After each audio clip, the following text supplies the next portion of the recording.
here was crooked, so got this brace on there. Got it straight now. I just welded this back on there. I'm about to get my measurements right so I can coat this, so that way I can have it sitting over here without that big gap right there. I'm gonna coat it where it'll be like this. So my goal is what I'm doing. I'll be back at y'all in a minute to kind of show you my progress. We out here getting our hog on today.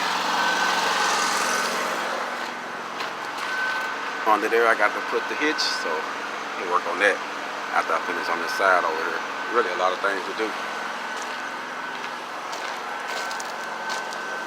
Got this one done, and I added some more up top.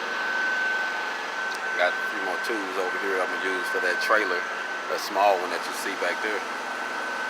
He want me to turn it into a box trailer, well, into a top. He want a canopy on it, so that way when the guy's working in the sun, they won't burn stuff up. Because out here in the sun, you got to keep everything in the shade, or you're gonna have a problem. Especially if it's something that don't need to be heated up. Hold on.